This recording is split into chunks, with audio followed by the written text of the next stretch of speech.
is The Ramsey Show. You can be intentional about your character. You can have money and a career. You are the hero in your story. Live from the headquarters of Ramsey Solutions, it's The Ramsey Show, where debt is dumb, cash is king, and the paid-off home mortgage has taken the place of the BMW as the status symbol of choice. This is the show where we help people build wealth, do work that you love, and create amazing and actual relationships. Christina Ellis, #1 best-selling author and Ramsey personality, is my co-host today as we talk about your life right in front of you. Open phones at 888-825-5225. That's 888-825-5225. Let's start off this hour with Landon in Memphis. Hi, Landon. How are you? How's it going, Dave? I appreciate you taking my call. Sure. What's up? So I'm 25, and my wife is 24. We're in baby step 7, and we're looking to upgrade here at a house that we have potentially to buy. It's $275. The house I'm in right now is about $230. And so I have the cash, obviously, to upgrade, and we'd obviously be paying cash. But I'm wanting to know if it'd be stupid to upgrade or if I should just sit around and be patient. And the reason we wanted to buy it is because it's a friend of ours, and they just weren't going to put it on the market where we didn't have to deal with the competitiveness of it. And it would just be a clean, purchase without having to deal with other offers and stuff. But my only really hang-up is the area isn't really the nicest area in the world. It's not bad, but like the house directly across is an older gentleman, and he doesn't really keep up with his property really well. The grass might get away with him, and there might be, just kind of things all over the yard. But, I'm just afraid that if I wanted to resell it, that might hurt me potentially, or, I don't know. What do you think? What do you make? About 180. You're killing it, dude. Appreciate it. Freaking 24 years old with a paid-for house and asking questions like this, you're a stud. Well done. Appreciate you. Well done, man. It's amazing. Beautiful. Well, a couple things just pop into my head just listening to your story. I mean, there's nothing wrong with anything you're saying. It doesn't sound like much of an upgrade. Well, it would be significantly more of an upgrade, honestly. The house right now would probably... No, wait. I mean, you're talking about $40,000. Oh, no. So I'm talking about an upgrade in house. I know, but I mean, how are you getting so much more house for only $40,000 more? Well, the reason is because my buddy that's selling it to me, he's a flipper, and he was going to give us a pretty substantial discount on it. It would go for about $325 on the market. And it would be about 800 more square feet, and it's significantly nicer, is really what I'm saying. And the only downside is the goob across the street? Well, the area in general isn't the nicest. I mean, one street over, it's $500,000 houses, and then, it's this street, and they're probably in the 250s to 260s. But, I thought you said 3 1/4. I thought you said he's going to get 3 1/4.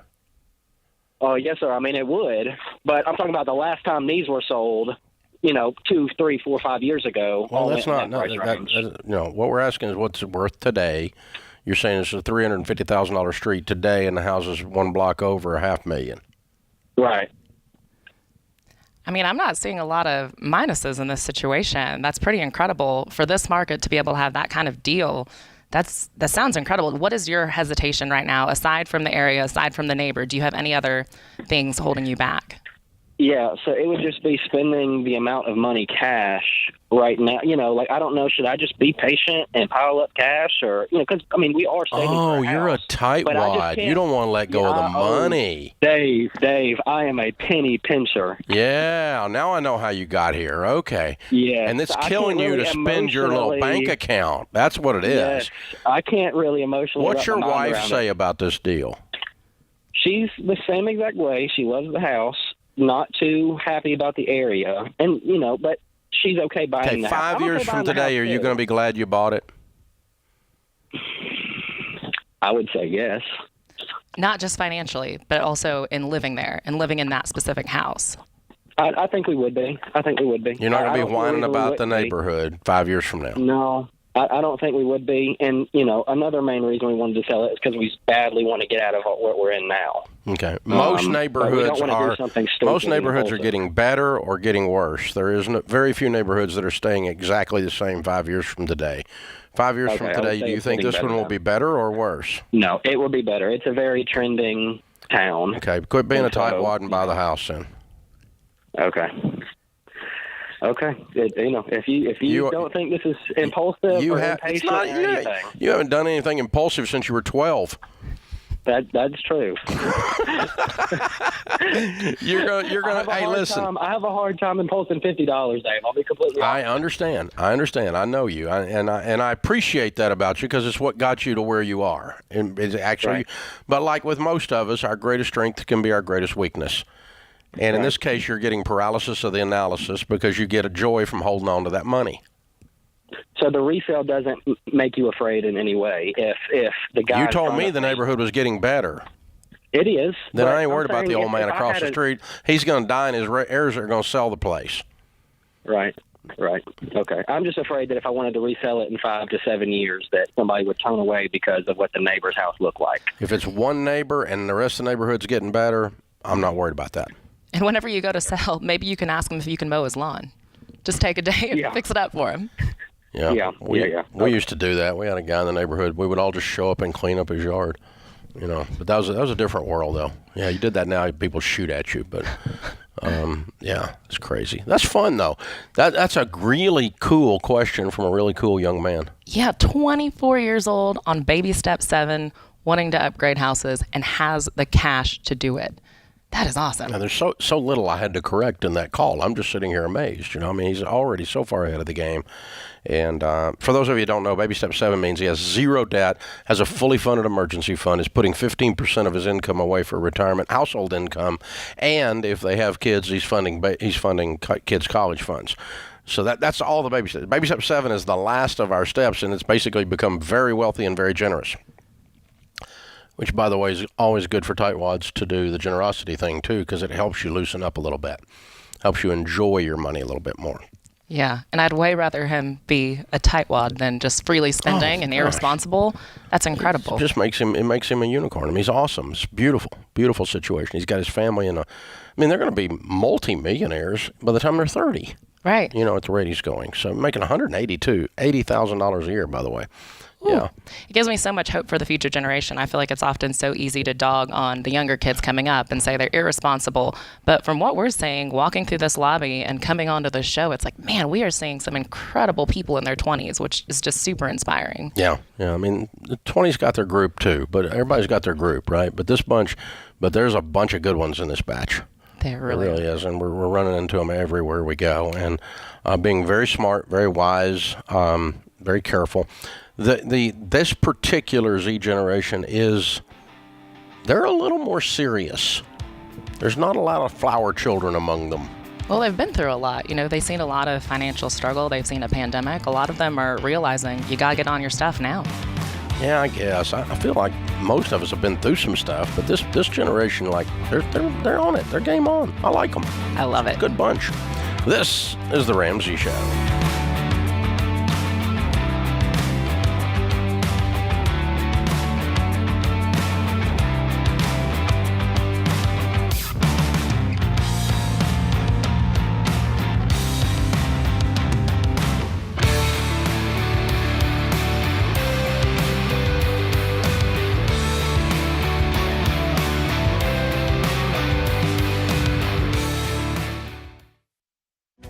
If you're looking for ways to update your home without blowing the budget, I've got it. For years, I've been telling you about our friends at Blinds.com. Blinds.com makes it simple to shop top quality blinds, shades, and interior shutters from home with easy online ordering and free shipping. With Blinds.com, there's no need to renovate your entire home. Just change out what's on your windows with upscale choices like faux wood blinds, cellular, and roller shades, or even outdoor shades. Plus, Blinds.com guarantees the perfect fit, whether you do it yourself or you have them measure and install everything for you. Shop their latest looks and see how much you can save at Blinds.com today. The easy and affordable way to make your home more beautiful is Blinds.com.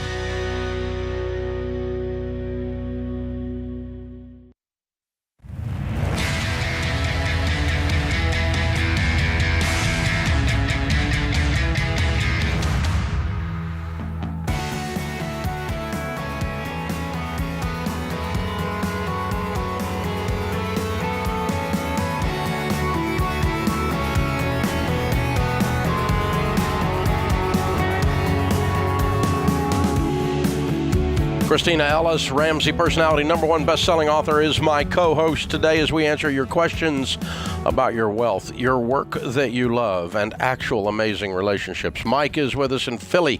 Hey, Mike, welcome to the Ramsey Show.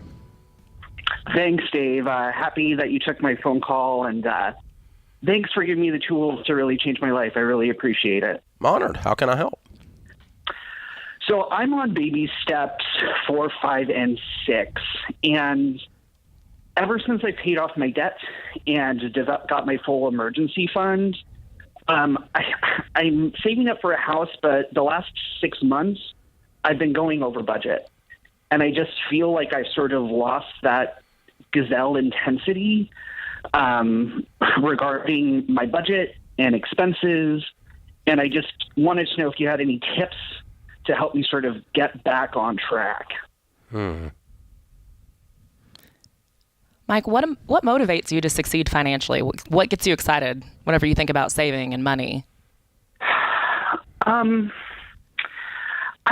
don't know. I guess just the idea of living free and being able to do what I want. I mean, I was under so much pressure from debt for so long and so such a big part of my life that it's this sense of freedom that's been really my, I guess my passion or my, how old are you, you know Mike? what I mean? I'm 37. What do you do for a living? I work in philanthropy. So you're a development guy? Yes. Okay, cool. Well, one clarification. Once you're in baby steps 4, 5, and 6, we don't teach gazelle intensity. We say move from intensity to intentionality. But even that you're violating because you're going over budget. You're not being intentional because you're not doing with your money. Your money's not doing what you want it to do because you're goofing up. That's what you're telling me. So even that, you're not being intentional because you're not living on your budget so that you can buy the house, right? Now, is your budget too tight? It probably is. Are you single? Yes. Are you a saver or a spender by nature? I used to be a spender, but I think I've become a bit of a saver. Except that part where you fell off the budget and didn't save. Yeah, well, I mean, I'm still, to be perfectly honest, I'm still putting money into my retirement account. That's just you should be from my. Yeah, you should. Well, that's okay if you do. If you want to do that while you're saving for the house, that's okay. Sometimes at baby step 3B, people stop their retirement, and sometimes they keep retirement going while they're saving for a house. Either one's okay. Nothing is violated there. You're more asking about motivation. So if your budget is reasonable for you to live on, you're not having to strain and hold your breath like you were back in baby steps 1 through 3.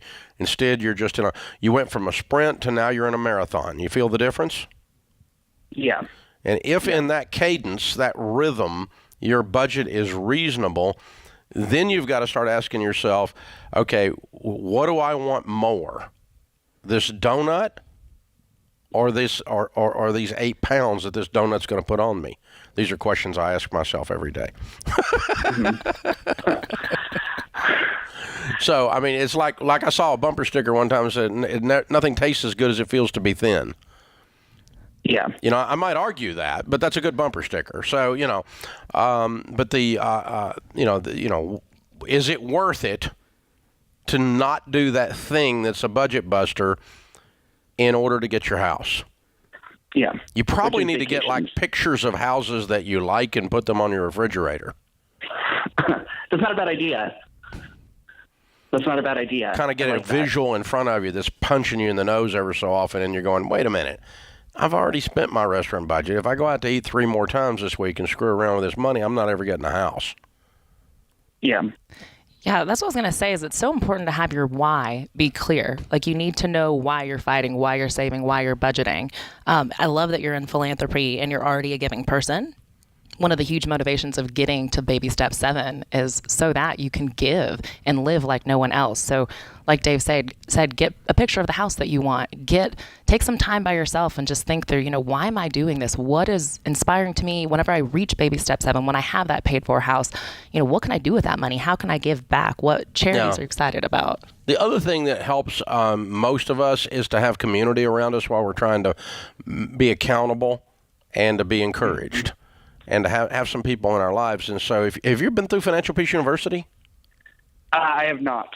Okay. I'm going to put you through that and get you into some of those groups and just tell those groups, you need to be real with a group and go, hey, group, y'all got to hold me accountable, because you're going to be, the good news is you're single and you don't have to convince somebody else to do this. The bad news is there's nobody ragging on you if you mess it up. Yeah. And so, you need some people in your corner that are calling you out and reminding you what's real and what's important, because you already know all this stuff. You're obviously a bright guy. You know how to do this. So, pretty cool, man. I think you're going to be fine. The good news is you actually had a budget that said, wait a minute, you're off the path. You hit the guardrail, get back in the lane. It's telling you, right? It's screaming at you, and you didn't even have that before. So now the numbers hold you accountable. They wake you up and go, wait. Rick is in Springfield, Missouri. Hey, Rick, welcome to the Ramsey Show. Thank you, Dave. Thank you, Kelly. How can we help? Oh, man, I just inherited $1 million from my mom. I'm disabled, and I don't know what to do. I'm married. I got 2 special needs kids. I get like $1,100 a month in disability check. And now with all this money coming, I need help so that it's not just poof up in smoke. Wow. I need to invest it so that my wife has How old some are you? residual income. I'm going to be 50 this year. Wow. What's the nature of your disability, sir? Car accident. I got caught up in a 45 car pileup. Yeah, but I mean, what happened to you? Oh, I had an out-of-body experience in the middle of the accident. What is your disability? Your disability? The union told me that I'm not able to perform my duties. I used to get down in a 40, 50-foot hole, and now I feel like the walls were going to cave in on me, so I wasn't able to do my job. I guess paranoia of my job. So anxiety yes, from the wreck PTSD and so forth. is what they said I had. Okay, that's fair. How long ago was that? Back in 2008. Okay. Have you ever tried to do anything else? I don't like leaving my house in today's society. Me neither, but I get you. But okay. Does your wife work outside the home? No, she's a home goddess. She stays at home and takes care of the kids. Mm-hmm. And y'all make it on $1,100 a month, huh? Super budgeted. Wow. Okay. Well, the $1 million, like you said, could go poof, and I appreciate your fear about that. And the way to keep you from doing that is to put some folks in your corner to teach you not to do it for you. Correct. I do not want you going and doing something because I said to do it or someone else said to do it. The job of the people in your corner is they need to have the stock heart. Market, and I'm scared of that. It's okay if you're in the stock market. I don't care if you're there. That's where my personal retirement is, in the stock market in my 401k. I'm not worried about that. What I am worried about is you putting money in something that you don't understand and that someone else told you to do it, and you're at, then the money's gone and you're a victim of that. I don't want you to be a victim. I want you to be a victor. Thank you. So you are in control. You make the decisions. You sit down with someone. If you want to talk to someone that does investing the way we teach here on the air, you can click SmartVestor at Ramsey Solutions. It'll connect you up with brokers that do mutual fund investing the way I personally do it, and you can begin to learn about it. If you're scared of the stock market right now, that's reasonable. But, you can't be scared of everything and have this $1 million make any money. It's going to have to make a little bit of money on something. And putting it in a coffee can and burying it in the backyard, we don't even have coffee cans anymore. Putting it in something and burying it in the backyard is a bad idea. That's going to cost you $100,000 a year. So you need to have a little bit of courage, but your courage is going to come from knowledge, not being rash or being a gambler. You learn about buying a house before you buy a house, and then you don't make a mistake buying a house. This is The Ramsey Show.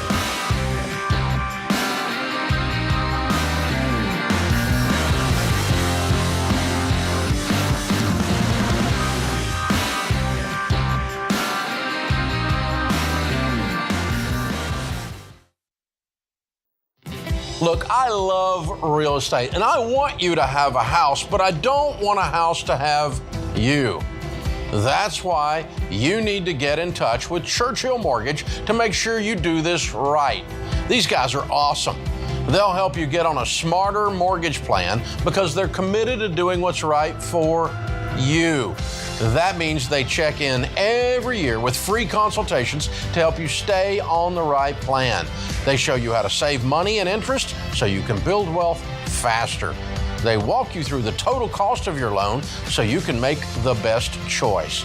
Basically, they care. That's why we call them Ramsey Trusted. You can achieve debt-free home ownership, and Churchill is here to help. Go to their site, churchillmortgage.com/Ramsey, to start your approval or get more information.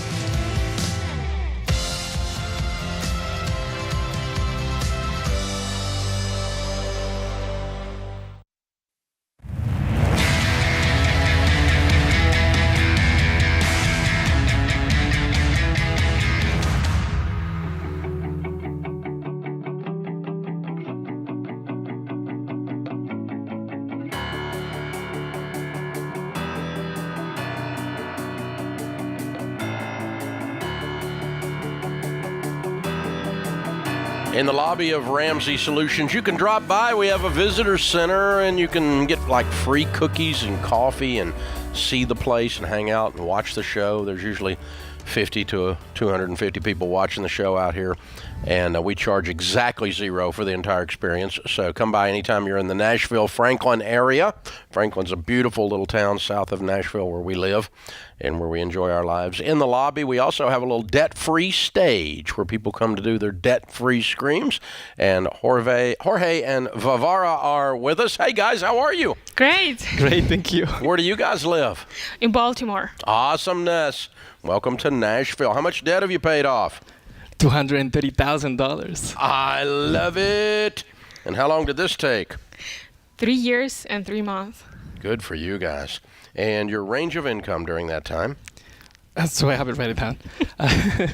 So we started combined income at $120,000, and then after some side jobs, many side jobs, and a lot of moonlighting, we increased it at $180,000. Good for you. What do you guys do for a living? I'm a researcher. I'm doing medical research, and he's an electrical engineer. Awesome. Very cool. What kind of debt was your $230,000? Oh, it was a combination of medical bills, IRS, credit cards, lots of credit cards, 401k loans, and student loans. Most of it was student loans, Sallie Mae and Fed loans. Wow. It was all my debt. All yours? Yes. She married into this, huh? She did. Wow. Okay. So now tell me, this is not a Baltimore accent. Where are you guys from? I'm originally from Russia, and he's from Bolivia. Oh, very cool. And how did you two meet? We met online, actually, being in the U.S. In already. the U.S. Oh, very cool. How long have you been married? 4 years? Almost 4 years. Very good. And then you decided we're going to go on this journey 3 years and 3 months ago, and boom, we hit this. How did you get connected to the Ramsey stuff? Well, I learned about you a little bit before I met Jorge, and I just got it. I paid off my only one credit card, and when I met him, I was so into Dave Ramsey that I started talking about you like on the first date. Oh no, That's true. That's against the rules. You're not supposed to do that. and we signed up for a class. No way. Yes, we on did. the first date. Almost on the first date. Yes. So, But I, for some reason, we just didn't follow through. Uh-oh. And after we married, and we were on a family vacation, and she can tell better. yeah, we went to Florida on family vacation. Natasha was already born. She was 2 years old, 2 months old. 2 months old.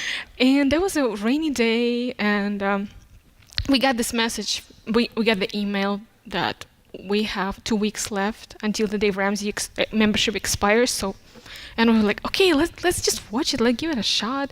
And we started watching it, and in 2 days we just binge watched the whole disc.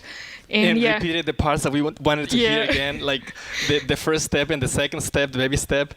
and we just kept watching it, and then started watching we found out about all the debt-free screams, and we just couldn't stop, and we just. I love that. Woo! You guys were all in. Yes. So tell us about the journey. What did you guys do to get out of debt? What we did. Everything. What we Everything didn't legal. do. I took maybe. We don't have to read them. It's too much. I did pizza delivery. I did Amazon jobs on the weekends, nights, and holidays. I did Uber driving, and then I figured that I could do moonlighting, and I started doing moonlighting, and that's what gave me the most. With the coronavirus, it actually worked out. I shouldn't say that, but it worked out well. In the case that people were more. It worked out well for the plexiglass people too, so it's okay. There was so much work in Amazon. They needed people, and so I took as many shifts as I could. And then for the moonlighting, I do CAD drafting and Revit modeling. And I started just doing my own BIM consulting gig. And it just, when the coronavirus hit, the businesses were more willing to hire me remote. And I just went gasoline pants. That's amazing. So y'all watched Financial Peace multiple times. You worked around the clock. Did people think you were crazy? Definitely. Yeah, Yes. definitely. Like, Yes. 230,000 in 3 years. That's impressive. yeah. I mean, you've lived on nothing. Oh my goodness. Yeah, Yeah, we lived before when we just married. We wanted to have a nice life. You know, we live in almost like good apartment It in was a good- suburbs. Yeah, with 1,600 square feet. But once we got in the journey, we moved from this to the city, to Baltimore, in a shoebox. Basically, it was 400 feet, no AC. It was almost inhumane. Like our parents thought we were nuts, because she was 5 months when we moved, and they refused to come for a while because it was just no couch. It was really uncomfortable. It We was didn't very- even have a table to eat dinner Yeah. or lunch. We were eating in the couch. We sold everything on Craigslist. I sold all my I played music. I play guitar and drums, and I sold all my instruments because I didn't even have the space, and I was working so much that I didn't have time to play with them anyway. So I just gave up all of that. It was. So was it worth it? Oh Definitely. yes, because now I can go to a guitar center and buy myself a better guitar. Anything you want. Anything I Anything. want, as long as I You can make, you afford make it. a couple $100,000 a year and you don't have any debt. Yes. Yeah. That puts you in a complete, and you got a baby. I mean, life is good and nothing but a beautiful opportunity in front of you. Yes. You two are amazing. Thank you. You're Thank you. amazing. Oh, and we tripled my income. Of course we did. Yes. So what do you tell people who think it can't be done, who feel like they're overwhelmed, maybe multiple 6 figures in debt like y'all had? What do you tell them right now? Well, Budget. first get on the budget, and just do it. Don't question it. Don't question it, because we knew people who started doing that and then just started analyzing it too much, doing too much math. It's Just- not mathematical. Yeah, just do it. Just follow it like this. It works, and Yeah. I don't know how to convince other people that it just works. It works. Yeah. I think you guys are. Just go to work. Yep. Look at the weather forecast, and when you see rain in Florida, go get in a hotel room and binge watch FPU, and that's the formula right there. Yeah, Yeah, and love it. also I would say we were watching a lot of day-free screams. A lot. Debt-free screams. And eating oatmeal. Every morning it was a routine. Natasha was 1 year old already. Yes, she was 1 year And old. we were eating the same oatmeal every morning, and we were watching just day-free scream like crazy people. I will not eat oatmeal anymore. I love it, Jorge. I love it. Beautiful. All right, let's bring beautiful Natasha up. And what a great Russian name to your heritage there. I love it. Natasha, she's a princess. Yes. How beautiful is she? Now, how old is she now? She's 3.5. So you have a new country, you have a new marriage, you have a new baby, and you have a new future. You guys are pretty cool. Thank you. This is pretty neat. You got opportunity in front of you like nobody's business. Medical researcher, electrical engineer. You guys can do anything. thing you want to do. I'm actually in PA school now. I decided to switch careers. She stopped working. Why not? Some time ago and we're cash flowing. We were paying off debt and cash flowing her school. Okay, well, why not? I like it. Very well done. You guys are something else. I got a copy of Baby Steps Millionaires for you. That's the next chapter in your story for sure. You'll be there in 20 minutes the way you two are rolling. You're fun to watch. All right, it's Jorge and Varvara and Natasha from Baltimore. $230,000 paid off in 3 years, 3 months, making $120 to $180. What a wonderful story. Count it down. Let's hear a debt-free scream. Okay, Natasha. 1, 2, 3. We are debt-free!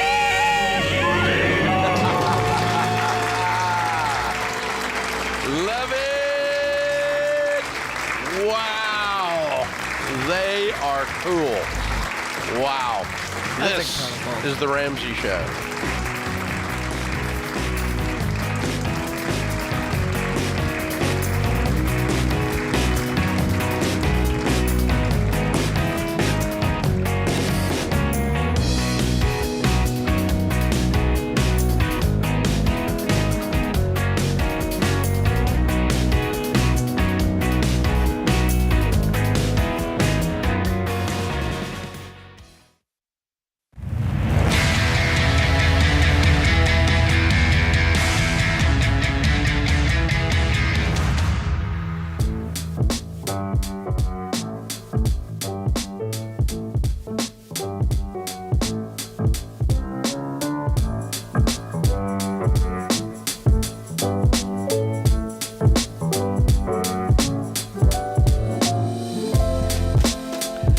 Well, there's a lot of crazy out there.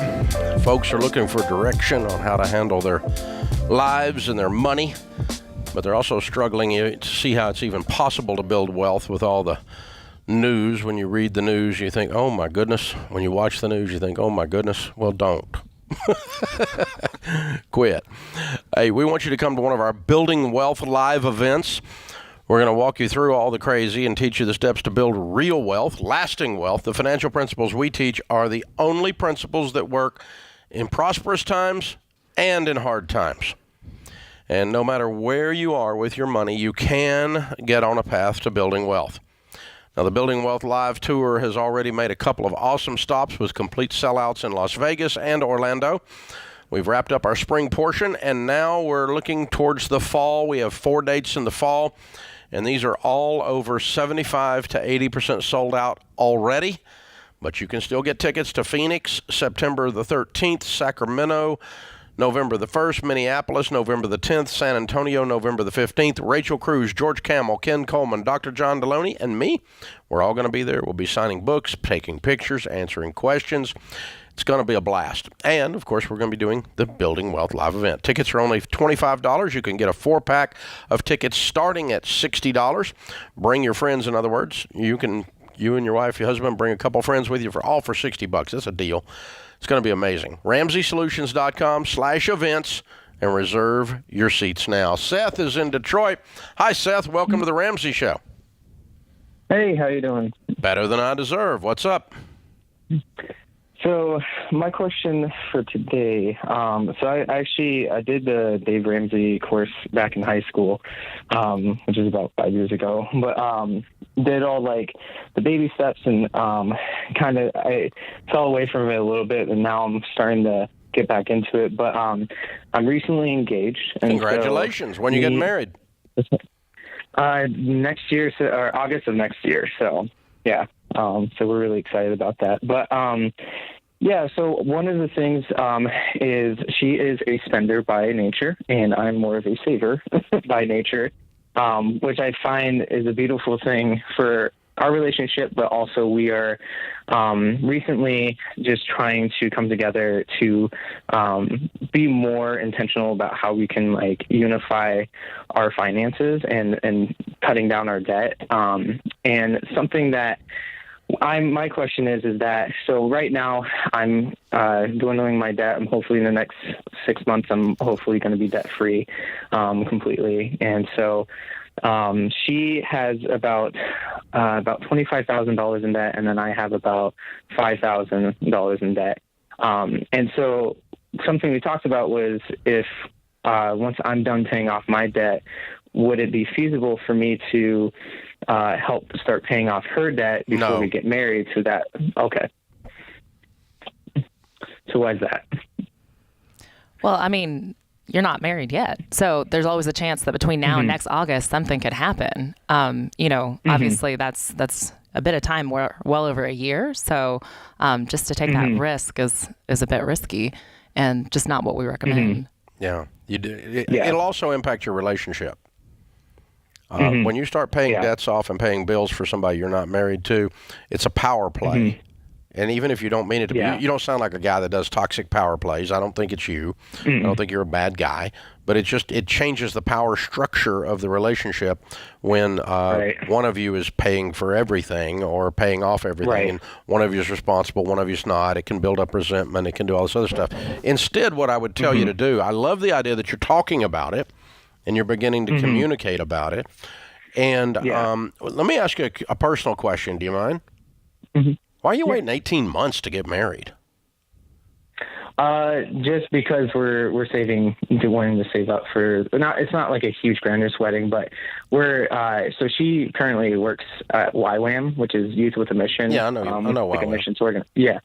So she's doing that. And so she's finishing up like her obligations with that, and then was doing a Bible school. And so there was a lot of like, barriers just for us to get, like, we tried to get married this year, but it was just way more stress, and we just felt like the Lord was like leading us to get married next year, and like that was kind of the main reason. Now, what do you make? And just to be able to, I make around $62,000 a year. Good for you. Okay.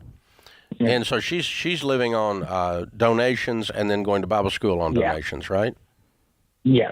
And so that was kind of like part of the reason why I wanted to start helping, I guess, like, because I do give to the mission already every month to help support her. Just like, and I also give to like other missionaries, but that's just something that we kind of agreed on. And it's like, because she's in missions, that was kind of a way to support, but I know that can still get muddy. Yeah, it can. And it's all about if you'll do a good Bible study on unity and on the power of it, that's what you're creating. You're creating, like when you walk down the aisle, the preacher says, and now you are one. Right. But until then, you're not. Right, yeah. And that's the danger that you're violating, and you can get yourself in a mess, and it changes. It can be subtle little things. It could change the way your mother feels towards her. Right. When she figures out you're paying off her debt. It might not change the way you treated her, or it might not change the way she feels. Yeah. I'll give you an example of that. When we went broke, we were married, though, in this case, but it still had the same effect. We went broke many years ago. Sharon's dad, who's the nicest man on the planet, he's like a saint.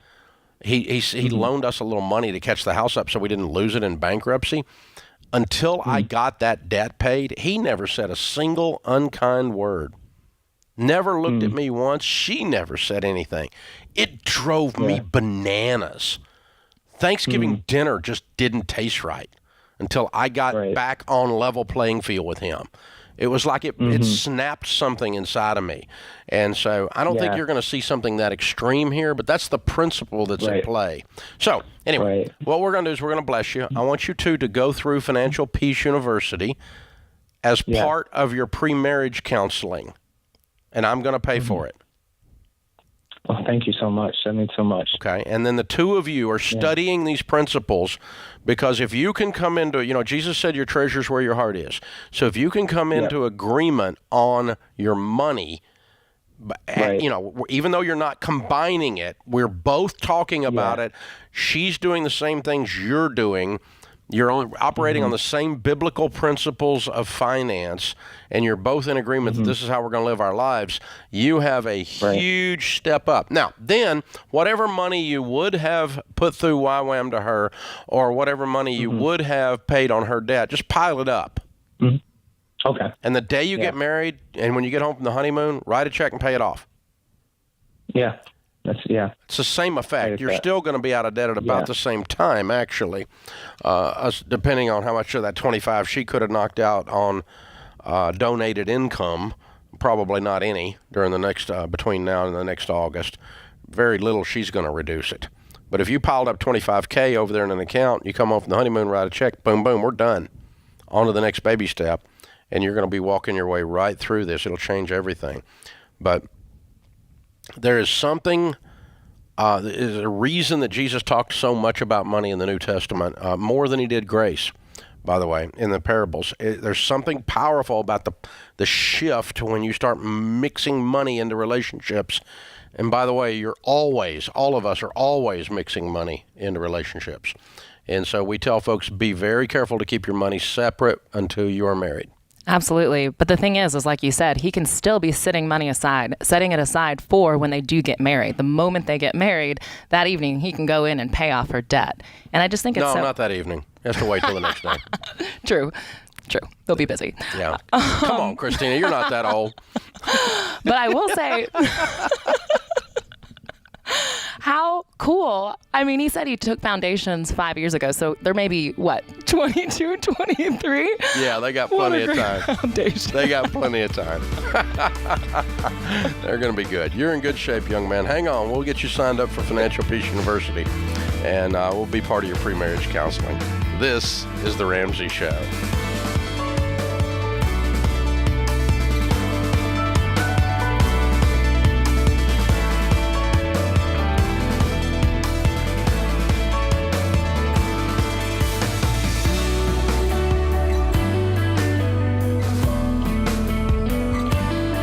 Have you been inspired to make a change with your money? Want to know where to start? Take our 3-minute money quiz to get a plan you can follow. Go to RamseySolutions.com and search for Get Started to get a plan for your money.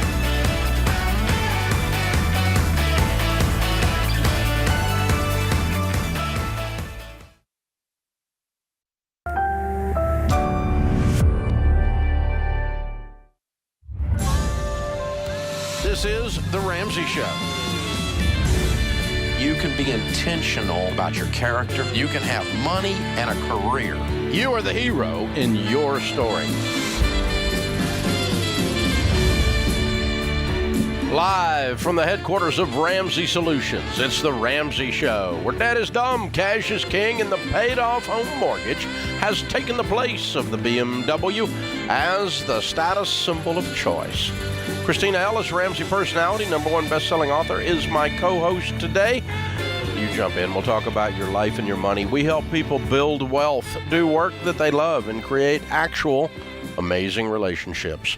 Open phones at 888-825-5225. You jump in, and we'll make this happen. Kirsten is with us in Buffalo. Hi, Kirsten. Welcome to The Ramsey Show.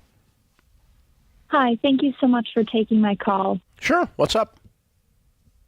I just wanted to start off by saying thank you because actually you inspired me to go back to church after not going for a really long time. So just thank you for that. Well, thank you. We're honored. And also, so I just moved out of my parents' house. I'm starting an internship. It's like my first time being on my own, and I have about $200 to my name, and I need to just figure out how I'm going to, I know that I need to start a budget, but I guess, what should I prioritize in my budget and what should I start first is kind of my question. Well, congratulations. That's good for you for moving out on your own. I know that's a huge step, and it can be super intimidating doing that the first time. I can instantly feel all these feelings of the first time I did it. So, I'm proud of you for getting out there. Now, have you been through? Thank you. Have you been through Financial Peace? No, I haven't. I was considering possibly taking it, but I have just been trying to, honestly, as much as possible. Went door dashing earlier today. Before I start tomorrow at work, so just trying to get as much cash as possible. And I was just hoping that's smart to get some practical advice. Yeah, that's smart. What are you going to be making as an intern? $18 an hour. Well, when it comes to budgeting, we always say to start with the 4 walls, which are food, utilities, shelter, and transportation. Those are the things that you need to survive. So I would first start with budgeting that. We have an awesome app called EveryDollar. Are you familiar with EveryDollar? Yeah, I've heard of it. Okay. Well, I want you to download it tonight and start looking at it. it really takes some of the overwhelm out of budgeting. A lot of people sit down with a spreadsheet and feel like, whoa, this is a lot. But EveryDollar, it lays it out in a way that's really easy to understand and makes it doable. Now, I will warn you, when you first do your budget, you're probably going to feel like you're failing and you don't know what you're doing. We all feel that way. It usually takes everyone about 3 months to really wrap your head around it and kind of get in a groove. But I mean, first things first, take care of those 4 walls and actually start budgeting, because even if it's messy at first, even if it feels overwhelming, you will get there. You're getting 40 hours at 18? Yeah. How much is your and then rent? the taxes, New York State taxes are kind of brutal. Yeah. How much is your rent? I'll probably be more like 14 or something an hour once taxes come out. Mm-hmm. I'm going to budget for that maybe. How much is your rent? So I got into a really cheap living situation where I'm only paying like $200 a month. Whoa. Because one of my friends let me live in her room. Okay, that's cool. That's a great deal. All right. Do you have any debt? No, I was very lucky that my parents helped me pay for college and everything, and I contributed since I was working in high school. Yeah. Well, very simplistically, food is first. And that's not eating out. That's groceries. Yeah. Eating out is luxury. Cooking food is existence. Eating out is entertainment. Okay. Yeah. So food is first. Utilities, are you paying utilities, or is it included in your $200? I'm contributing to it. We're splitting it. Okay. So that's number 2. Number 3 is the $200 rent. Mm-hmm. Number 4 is you keep gas in your car so you can go to work. Yep. Okay. So now let's review. You've eaten, you're warm, Yep. and there's a roof over your head. And your car will go to work. You kind of got the basics of life covered then. That's the 4 walls Christina was referring to. So food, shelter, clothing, transportation, utilities. These are the basics of life. You probably don't need a lot of clothing. You probably don't need a ton of food. But you need to budget for those things first, because if you've got that taken care of, your body, your mind can relax a little bit. And then once we've survived, we're sustainable, we can start thinking about other goals. But if we start thinking about, I'm going to go out every weekend, I don't have any food in the cabinet. Well, that's called being a child. And sometimes 53-year-olds are children. Mm. So this is just, you're asking about priorities. That's how you do it. You lay it all out. And how old are you? I'm 20. What are you interning in? I'm a microbiology intern. Okay. And so did you do a 2-year? No, so I'm between my junior and senior years of college. So you have 1 year left? Yeah. And your parents are paying for that year?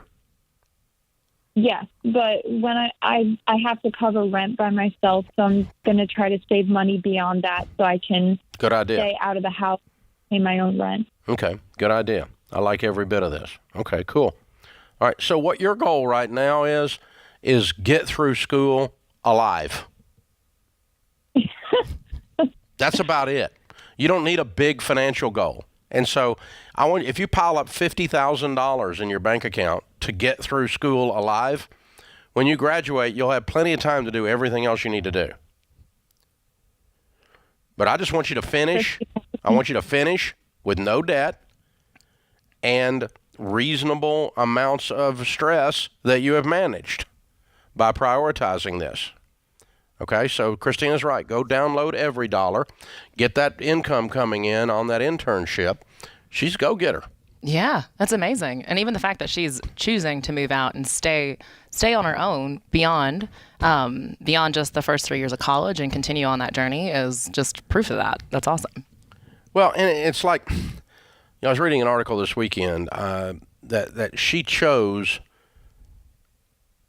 She wanted to do this so badly that she chose a way to do it that she could afford in her budget, $200 in a room as a roommate, staying in someone's room. Absolutely.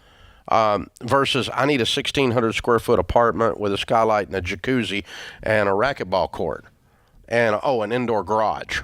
And I'm 20. I mean, seriously. We can't afford houses.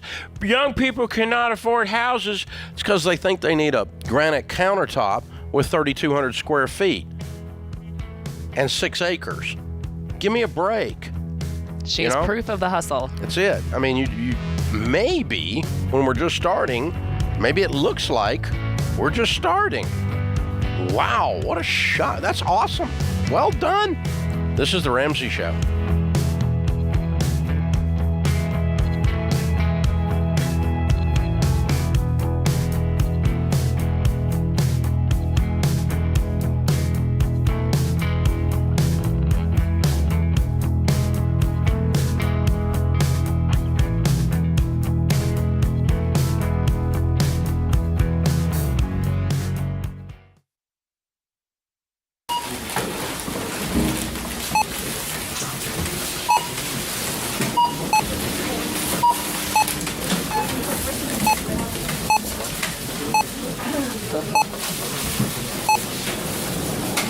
Still on baby step number 1, eh? How'd you guess? With healthcare costs rising, learn how Christian Healthcare Ministries can help you make the most out of your budget. Visit chministries.org/budget. Don't worry, it's worth it.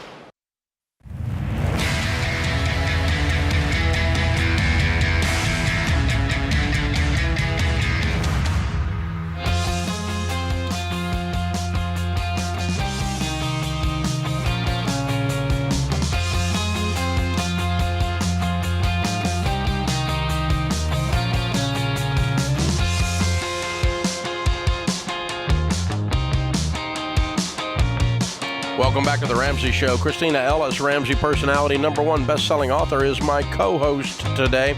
It's been proven over and over again you can crush your financial, personal, and professional goals. Whether you want to pay off debt, land a dream job, build a better relationship, it can happen. Our #1 best-selling books and tools are in the Ramsey $10 sale to give you the proven plan on how to knock out these goals. But here's the thing. The Ramsey $10 sale ends today. Yeah, $10 doesn't get you much anymore, but during the $10 sale, you can get so much value, like the Total Money Makeover book. Yeah, thousands and thousands and thousands of dollars in debt paid off with that. Millions and millions. You want to become a millionaire? Check it out. The Total Money Makeover is not the only thing you can get on the sale.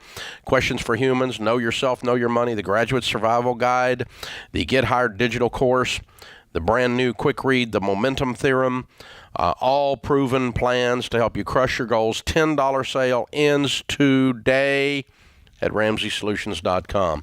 Christina, that last caller, it goes back to that article I was reading about how no one can afford a house anymore, no one can afford college anymore, no one can afford. Yes, they can. Yep. Yes, they can. You can afford a car. The difference is that we have, as a culture, me included, have become spoiled freaking rotten. And we think that if we want something, we should just be able to buy it.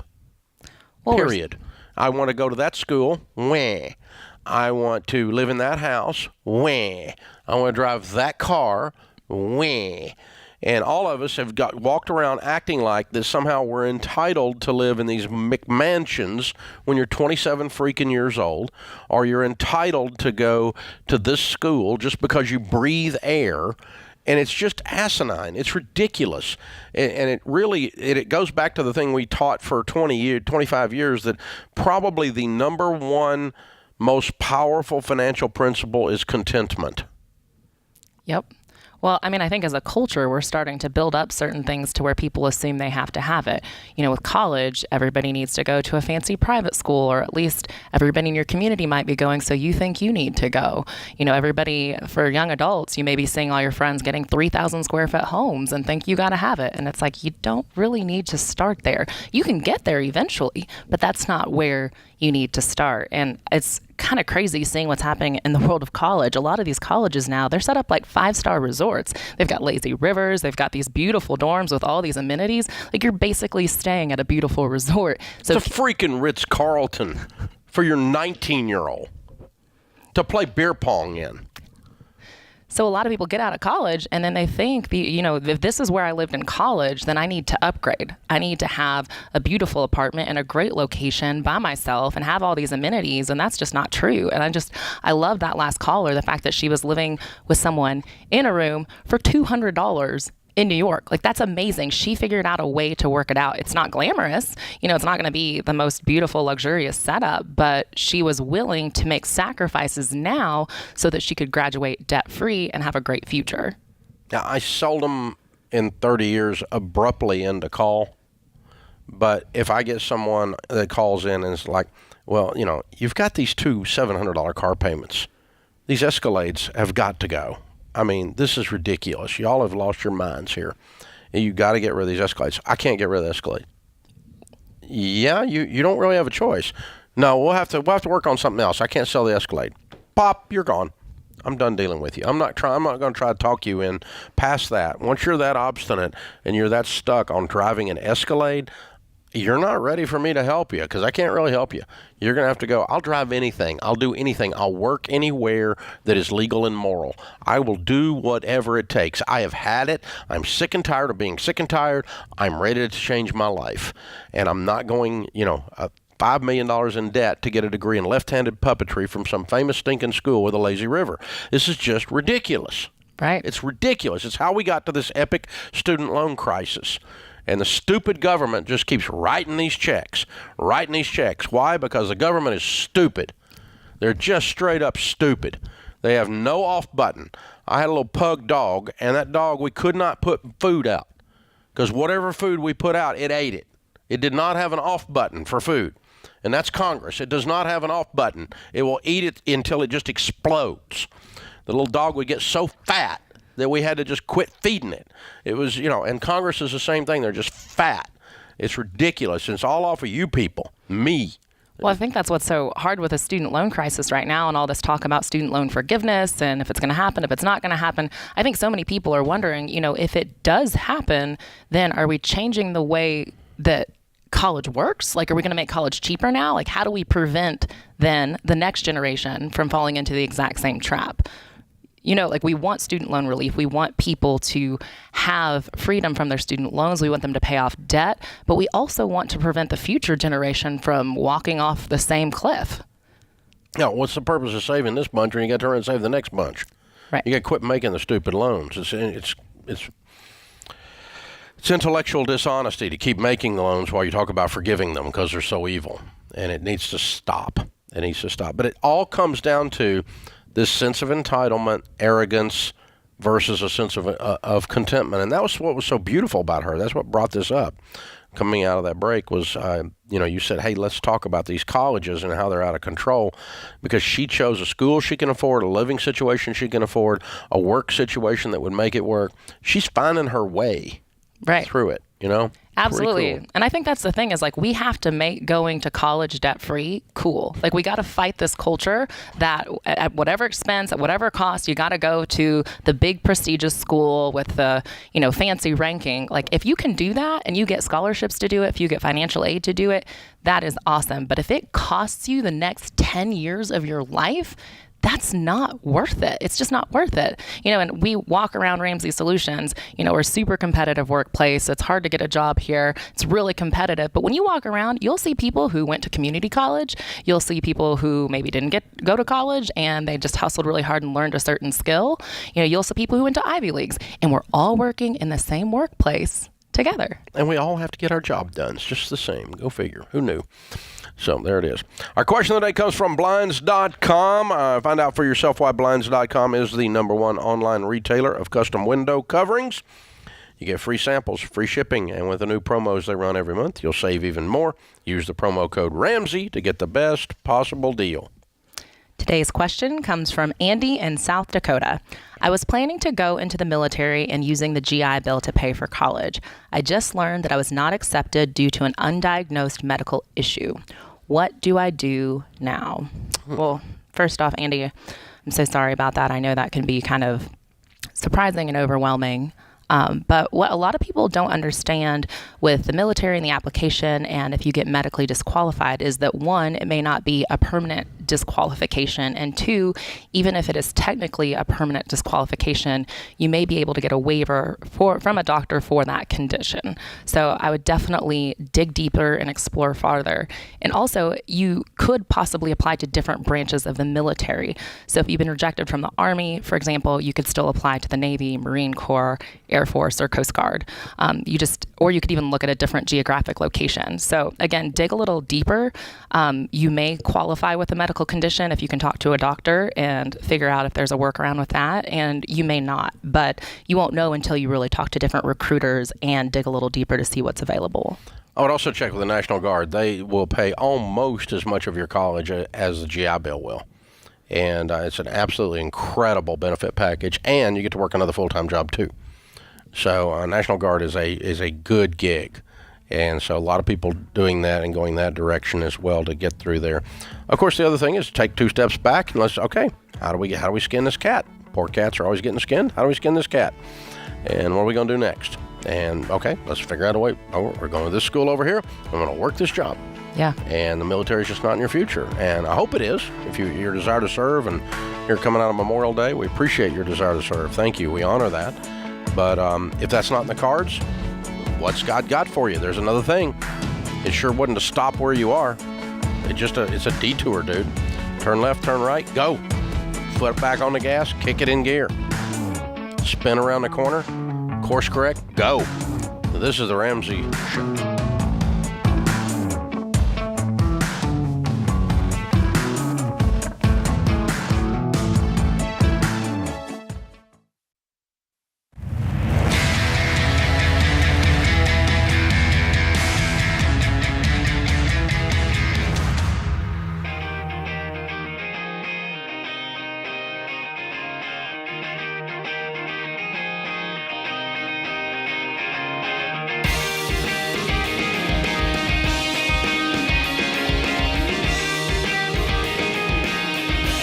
Christina Ellis, Ramsey Personality, is my co-host today. We're in the lobby of Ramsey Solutions. Drop by and watch the show. Hang out with us anytime. On the debt-free stage, right here in the lobby live, is Brandon and Cassie. Hey, guys, how are y'all? Well, We're doing great. Welcome, welcome. Where do you guys live? South side of Denver, Colorado. Welcome to Nashville. That's a bit of a haul across the continental divide. Well, not sort of, but not quite, but close, yeah. Good to have you guys. All right, how much debt have you paid off? A little over $621,000. Woo! How long did this take? Just under 9 years. Good 8 for years you. and 11 months. Wow. And your range of income during that 9 years? We had some years that we were in the low 200s, and we've had a couple years where we've gotten really close to 300. Okay, cool. What do y'all do for a living? I'm a family physician. Mm-hmm. And I'm a mechanical engineer in the oil and gas industry. Oh, wow. Okay. Well, lots going on. Excellent. So I'm going to guess with that length of time and that amount of money, maybe you paid off your house. Sure did. I love it. Looking at weird people. Way to go, you guys. All right, 9 years is a long journey. Tell us about the story. What in the world? True story. It is a long time. We were struggling with the length of time, as most people would, over 9 years. One of the things that we did was we ended up leading 4 FPU classes throughout the process, and that was one of the things that we did to just kind of keep motivated, and it was a struggle, as you can imagine. So. Yeah, it's real. But that if you're teaching it, it's really difficult to be hypocritical and go back on it. Yeah. Oh, yeah. Absolutely. What got this whole thing started? I wanted to get rid of the debt the minute that I graduated from medical school. It always was really emotional for me to be that far in debt. And it took a little bit longer till Brandon found your principles and your ideas on how to actually do it, rather than just, you hear all the other financial people that say, just invest, you'll make more money. And obviously got to do it in a weird way and stuff. Yeah. So constant nagging. Not really. Not really. That works. So the 621 was all the mortgage, not medical school? It was both. Okay. About 220 of it was medical school, and that was just the principal on it. That didn't include any interest. I have no idea how much we paid in interest over that period of time. Yeah. Too much. And then 400 of it was the house, and per typical over the last couple of years, the house is now worth like $975. So. Oh wow. Denver market's been good in the last couple of years. So. And you've been investing. Yeah. So you're everyday millionaires. You're baby steps millionaires. Yeah, we're up to about 1.6 right now. Way to go, you guys! It's so proud of you. Thank you. Yeah. And you have no debt in the world. None. How's that feel? It's amazing. I'd highly recommend it. Actually, it didn't kind of hit me until we got here today. Oh wow! Oh. Like it really hit me being here today. Wow. Yeah. What would you tell people is the key to getting out of debt? Oh my gosh.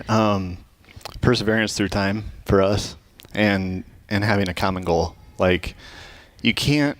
She couldn't do it on her own. Clearly, that's the continual talks to motivate her stupid husband to get going. But once we got on the same page, it didn't fly by any means. Like, there were a lot of times where, like, hey, it'd be really cool to buy a nicer car or go on a trip or do this, and you just kind of wait and you don't. But as long as you're on the same page, it works. And I'd say get the family involved. Our kids have heard about budgets since they were itty bitties. They will know. Oh, is that not in the budget? Yeah. Nope, it really isn't, guys. Yep. What a legacy to leave, too. That's amazing. Like, the next generation is already learning the principles, and they're going to be set up for success from the very beginning. Absolutely. That is awesome. So you guys have obviously led financial peace classes. You've seen a lot of people come in, and, they're at the very beginning. What would you tell someone who thinks, paying off a house, wow, I could never do that. That's weird. Like, what would you tell them when they're starting their journey? So, I'll go. So, kind of what Dave was saying here about 10 minutes ago, your lifestyle is key. Like, what is the house? Like, is the house a place where you raise your kids and have a home? Or is it some 7,000 square foot building on the top of the hill? Like, that matters a lot. And what's important to you, and what's going to be the thing that's motivating for you. So for us, we kept the house that we've lived in. We've been there about 10 years now. And we looked around and we chose to do a remodel and knock down some walls and redo the kitchen and stay there because we really like our neighborhood. And cash flow that. Cash flow that through the process too. Yeah. So it's been good. But it's a lot. I'd also say just get started. Like, you don't know. When we first started, the amount that we were in debt just felt insurmountable. It felt really emotional, like I said. And so just getting started and thinking, we're never going to get to the end. It really did feel that way. But then just seeing each month by month see that the debt goes down, and Brandon likes to track the net worth. He thinks that that's more, inspiring, is to watch your net worth go up, since it was at zero to begin with, or negative to begin with. To watch that go up was motivating, but just continuing to look and focus on what your goal is. Yeah. That's awesome. How old are you guys? 41.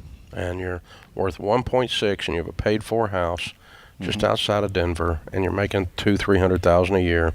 You can do anything you want to do. So you were 31 years old. You're staring at this mountain in front of you. And Cassie, you said it really didn't hit you. You walked in here. That's fun. I like that. But what's that feeling? Because there's other people staring at that mountain, and I want them to hear what the feeling is when you're on top of it, when you've gone over the top of it. Relief. There's a lot of relief, a lot of joy, a lot of looking at these kids and knowing that, we've already watched the documentary about student loan and talking about what that future is for them. And just like you say, it's a legacy that we're leaving. And there's a lot of pride, I think, in that as well.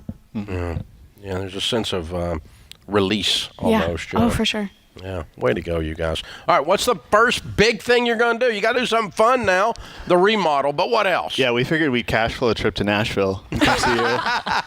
Yes. Ooh, big spender. Yeah. No, we're probably going to get a hot tub here in the fall, and that's kind of the next thing that's for fun. the house. So a little splurge. It'd be nice, yeah. That's fun. That's awesome. Who are your biggest cheerleaders in the process? Because that's a long journey. You need a good community around you. Yeah, go ahead on that. We didn't really tell a lot of people in terms of the numbers. We talked about it over time, and everybody was encouraging about where to go and so on and so forth. But my parents just found out how much we made on this show. So that's pretty much our story on that. I'm sure they are proud. So, yeah. I think that there's a lot of people who were just generally encouraging, but unless you're going through it, unless you understand what we're doing, which a lot of people didn't, it's not the same. And so I think there was a lot of encouragement back and forth between us. Yeah, for sure. Yeah. But it's a concept, like you said. Unless somebody's plugged in, they don't get it. No. It's impossible. Yeah. We also heard the the few times that we try and open up well, of course you can do it. You make $250,000, and you're like, that's a lot of debt, guys. Like, that's still a lot of I money. like to point out that like my student loans were twice my yearly income. So if people want to put it in that process, because they're like, well, you make a lot of money. Yeah, but my student loans coming out were twice my yearly income starting out when I got my first job at 29. Wow. Well, here we are. You did it. Thanks. We've got a copy of Baby Steps Millionaires for you, because that's obviously who you are. Congratulations. A copy of Total Money Makeover. You can give them both away, read them both, whatever you want to do. Also, a 1-year subscription to Financial Peace University, Ramsey Plus. Wonderful. And you'll be able to give that away to somebody for sure as coordinators all this time.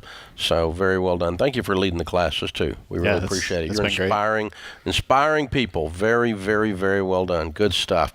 All right, it's Brandon and Cassie, and the kiddos' names and ages? We got BJ at 13 and Annika at 10. All right, let's count it down and hear a debt-free scream. $621,000 paid off in 9 years. House and everything, making $200 to $300. Count it down. Let's hear a debt-free scream. 1, 2, 3. We're debt-free!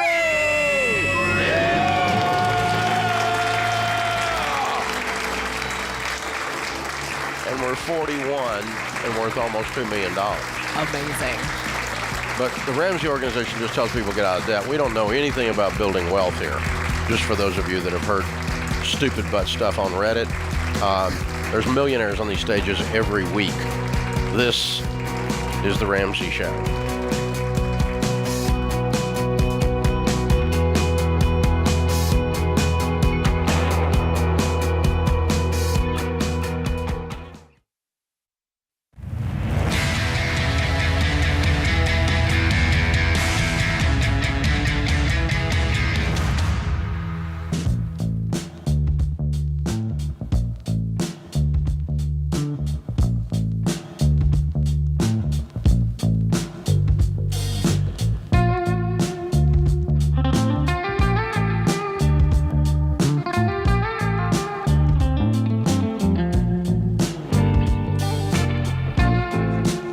Christina Ellis, Ramsey personality, is my co-host today. Dylan is with us.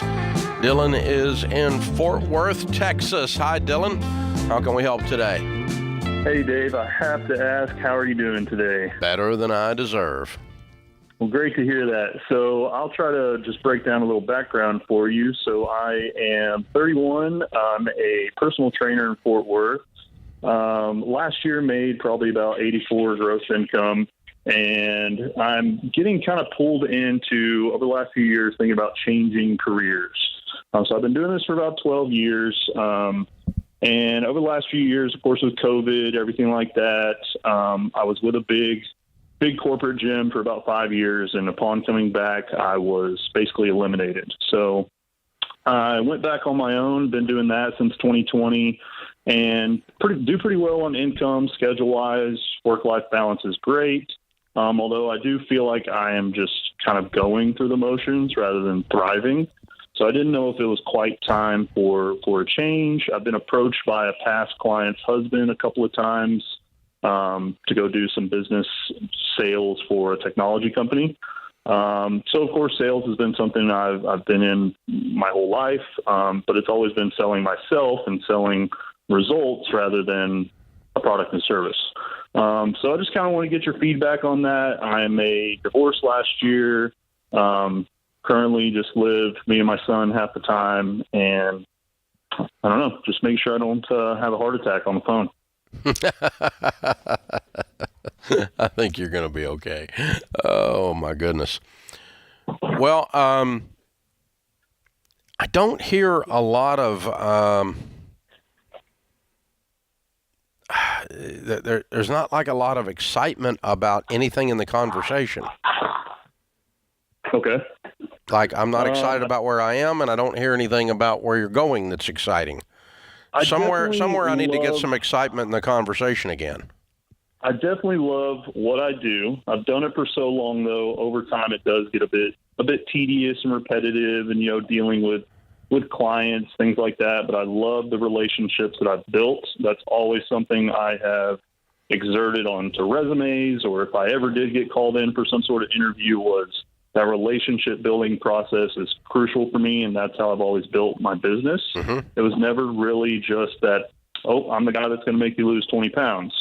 So it's the same thing for you, is people rely on your processes and your systems, not just hearing you talk on the radio. Right. So, and hearing your team, giving their input and things like that. So I've gathered input on the same question, but it's all people that know me personally. Yeah, So I mean they know that's exactly what Ken Coleman would tell you to do, and I would agree with that. So you're gathering up what are your drivers, but then the application of that so far that I heard was, I've got a client's husband who says I can sell for him. That didn't make you jump up and down for glee the way you said it. I think so. That first conversation with him was probably about 4 years ago. They approached me last fall. I went through the interview process, got to the last interview, which would have been with him, the guy under him, which would be the direct lead, and then the person above both of them. So I kind of pulled my name out of the hat. I think at the time I was just finalizing some divorce and working on myself and making sure that things were going to be good for my son and I didn't feel like it was really a good time for a change. That makes sense. So upon that, they approached me a few weeks ago and, said that the territory, you could say, is now exactly where I live. So I think just kind of the excitement of feeling wanted and feeling like, oh, I've been approached by something completely out of my realm, by people that feel that I could do it and be successful at it. Dylan, if you could do anything, what would you do? Like, whether it's personal training or sales, if you could even do something outside of that, what would you do? I think I want to do something that's relationship driven, that I'm able to make a great income at, be able to have a flexible schedule, still be able to, but not have to have that worry of, am I going to get paid this week, or is someone going to skip this week and then not abide by their agreement or not abide by their cancellation? So that it's always the wishy-washiness of my industry is our schedules and our income. Yeah. Especially when you're self-employed, it's outrageous the amount of just that hill and valley fun you're always talking about. It's you have to have it. Okay, so the new gig, what does the new gig pay? So what I've been told so far is about 50, which is up for debate with HR.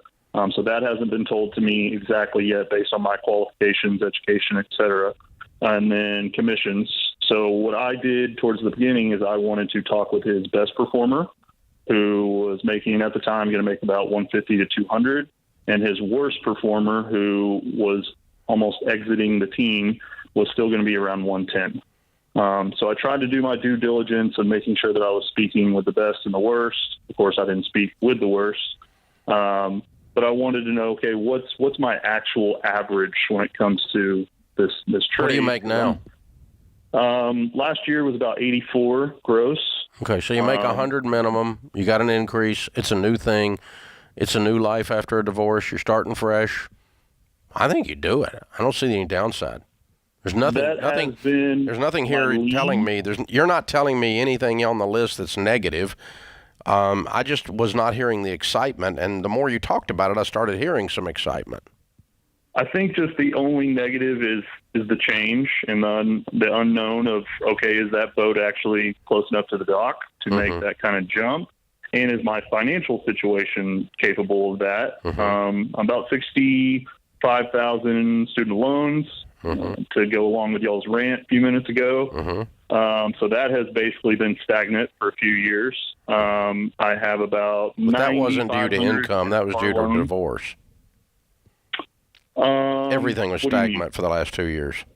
Yes, everything's been pretty much at a standstill since I left the big gym. So got consumer debt, got stupid debt taken care of.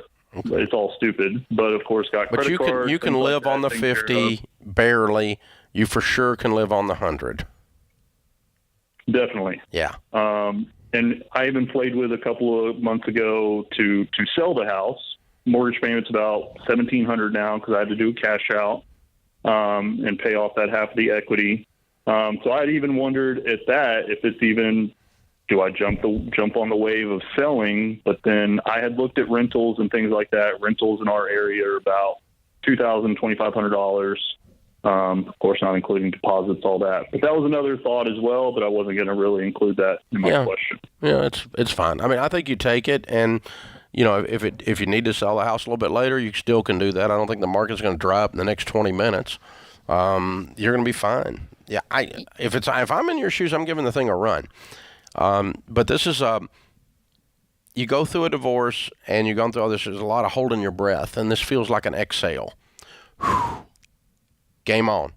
New direction. Fresh start. Whiteboard. New beginnings. Yeah, and don't stay on the line. We're going to gift you a copy of our book from Ken Colvin, one of our colleagues, From Paycheck to Purpose. It'll answer a lot of those questions that you're having and kind of help you find that motivation and that inspiration within the role that you have. And also, there's a Get Clear assessment, which will give you access to that, just to make sure that you're clear on what you want to do and that you're really on the right path moving forward.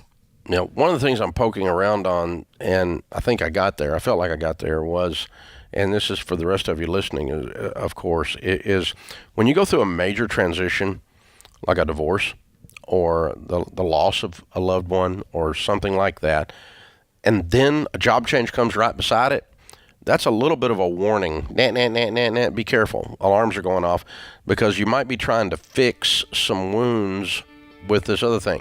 But it did, the more I talked with him, the more I felt like we got the other side of that. That this is, instead of a fixing the wounds, it was more like a fresh start. And so it felt to me, felt fine. So, but probably worth what you paid for it anyway. There you go. Hang on, we'll get you a copy of Ken's book. That puts this hour of the Ramsey Show in the books. Thanks to Austin, Ben, Zach, Andrew, and James in the booth. I am Dave Ramsey, and we'll be back.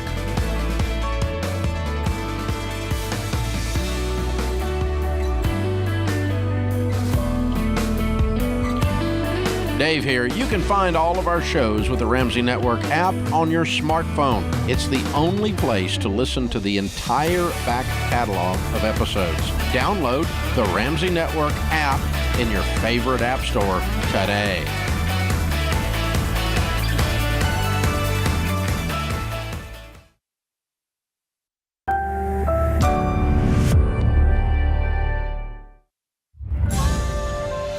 This is The Ramsey Show.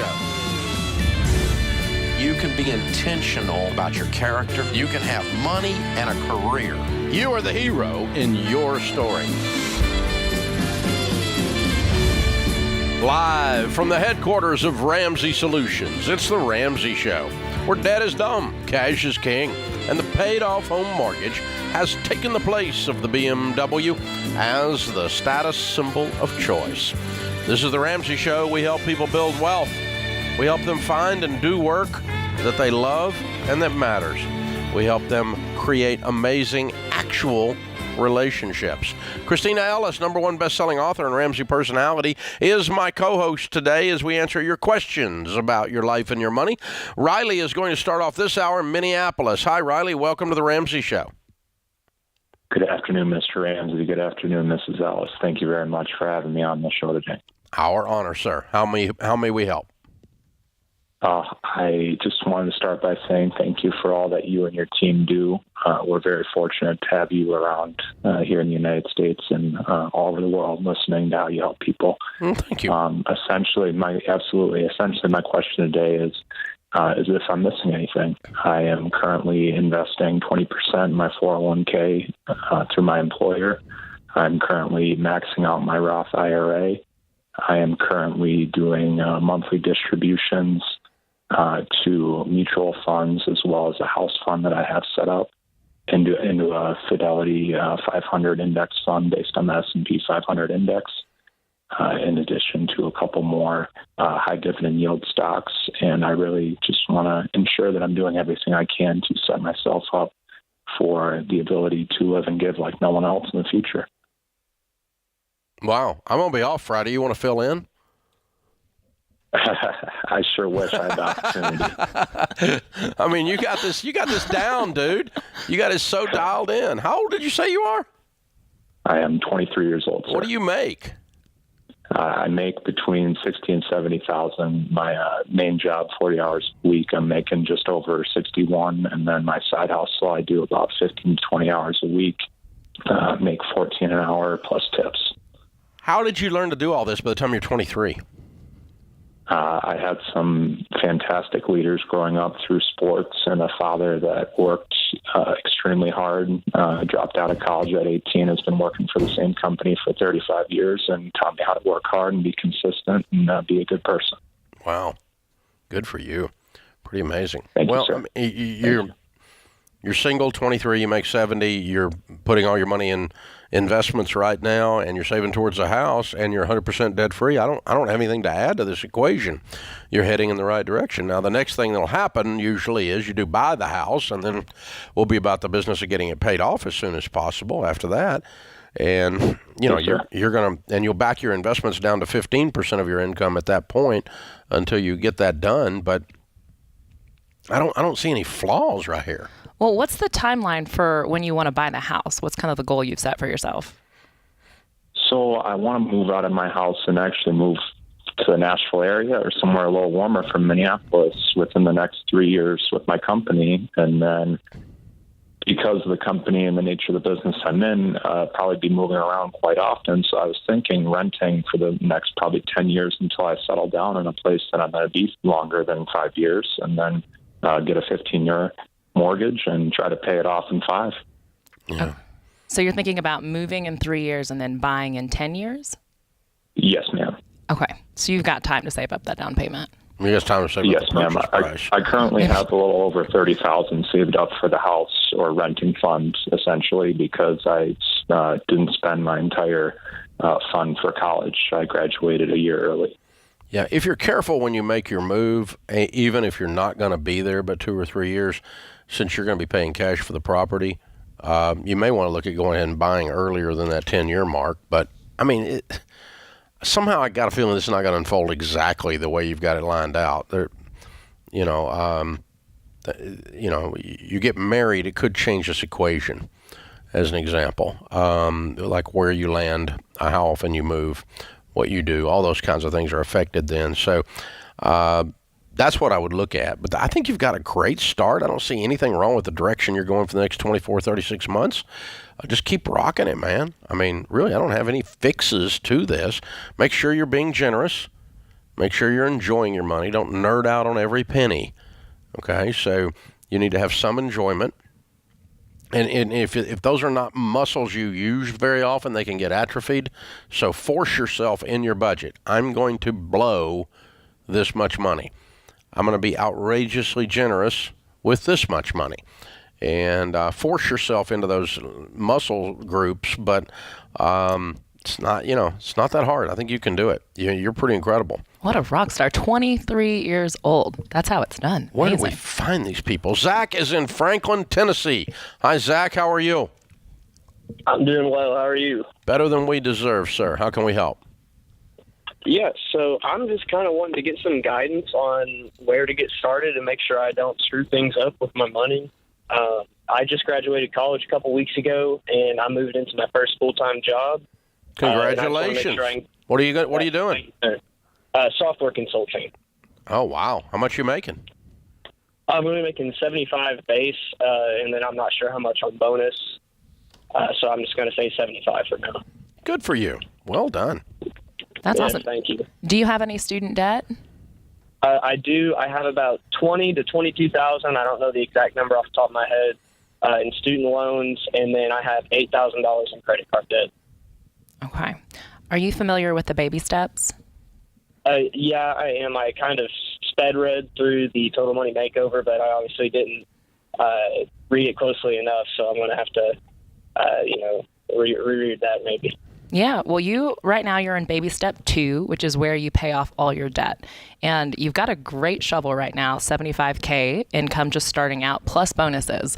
So right now, we want you to get super intense, gazelle intense about paying off this debt. The good thing is you're just out of college, so you're used to living on beans and rice and being broke. So I want you to stay that way as you start to attack this $30,000 in debt.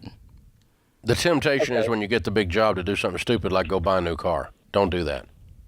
Yeah, and that's my problem because I've only ever worked part-time, hourly wages, so I've never had a salary like this. So I'm just trying to make sure I don't do something. Yeah, you feel like it feels emotionally like you hit the lottery.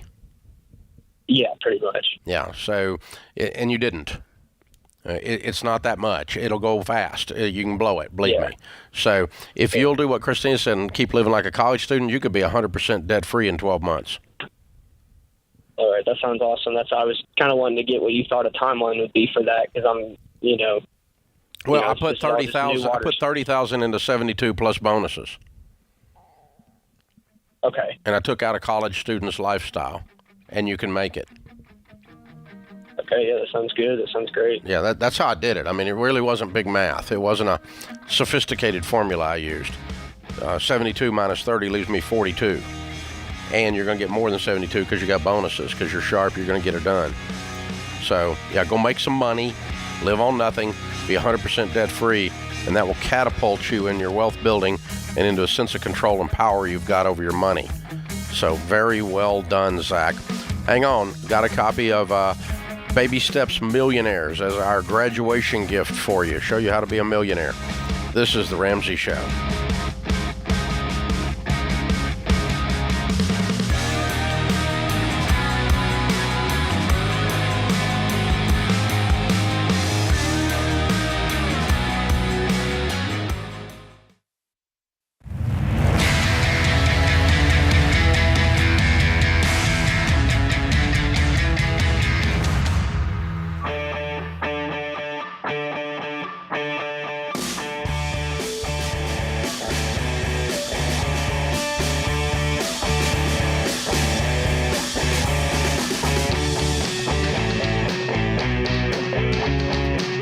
Christina Ellis, Ramsey Personality, is my co-host today in the lobby of Ramsey Solutions on the debt-free stage. Scott and Stephanie are with us. Hey, guys, how are you? Dave, it's an honor. So great to be here. Honored to have you. Where do you live? Western North Carolina. Cool. Welcome to Nashville. How much debt have you paid off? $215,000. Way to go. How long did this take you? 5 years. 5 years. And your range of income during that time? Around 170. Cool. What do y'all do for a living? Finance in the insurance industry. Okay. Both of you? We do. Yeah, we work for the same company. Okay. Good for you. Fun. What kind of debt was the $215,000? Mortgage. Our house. You paid off your house. We did, Dave. Look at that weird people. I know. Way to go, you guys. Very cool. What's this house worth? Right now it's about $400,000. Yeah, I love it. How old are you two? 48. 48 You have years a paid for house. We do. And we started the journey in 2011 with you when we first got married because we didn't want to be the couple that fought about money. Ah. It took us 2 years to get out of debt. And then we lived debt-free all the way up until we moved from Colorado to Western North Carolina and bought our house. Wow. Way to go, so we've been guys. with you for a long time. Yeah. 10 years plus now, 11, yeah. That's right. We're Very- used to seeing you up on the projector screen. At the church. At the church. Oh, back in the day, yeah. Back in the day, exactly. It's a $100 book and CDs, and it's a fantastic classes that we had. Well, thank you. Yeah. Very cool. Well, I'm proud of you guys. Well done. Yes. How does Thank it feel you. to not have a payment in the world? Amazing. Very freeing. Incredible. So tell us about the journey. What'd y'all do to get out of debt? Well, we stuck to a budget, of course, and then we pretty much gazelled our house, to be honest with you, and it took a few years to do that. So we just put everything towards our mortgage. Every month we had residual about $8,000 or $9,000 we put towards the house every month. Wow. And then paid it off. Just knock it down. 5 years later, you're done. We're done. Exactly. You can feel the enthusiasm with you guys. Like, it can just, like, seeing you through the glass, it's like, woo, I can feel the energy. It's amazing. What would you tell people is the key to getting out of debt? being on the same page. Being on the same page. Yeah. I mean, 10 years ago, we've been married a little bit longer than 10 years, but we said we did not want to be that couple that fought about money. We will not be that statistic. And so that's when we were introduced to FPU. Okay. And we never looked back. And so those people that are out there that may be thinking of doing the same thing, just do it. Just do it. Make sure you have a great partner to be on your side as well, because it takes two people. Yeah. And just do it. You know, we had a lot of people, we would say, we're about to pay off our house. And they would say, well, why would you want to do that? Why did you do that? Why wouldn't I? Yeah. And so, you always say, who is your biggest cheerleader? Each other. Yeah. You're each other's cheerleader. Yeah. For sure. That's well done. so good. Well, I hope people on the other line can catch some of that enthusiasm, because that's incredible. That's just so powerful. So now what? You're completely debt-free. What are you going to do next? Well, we're continuing our investments, exactly as we have been. 15% and even more, putting towards, everything you've taught us. Well, you ought to be able to go do something big. What are you going to do to celebrate? Italy. The Olympics in Italy. All right. Now we're getting down to it. That's right. All right. That's a good trip. But first we're going to pay off our gas bill of driving here with all the gas prices. Well, maybe Biden will pay it off for you. Maybe. We won't count on it. I wouldn't hold my breath. Very good, you guys. Yeah. Very good. Yeah, we live in a beautiful place in the Smoky Mountains, so it's really, we're just going to enjoy where we live and what we do, and just be appreciative of the journey and love everything we've built for each other. So how are the investments going? What are they up to? Well, they're about $100,000. Okay, so you're about 3 years from being Baby Steps millionaires then. Yeah.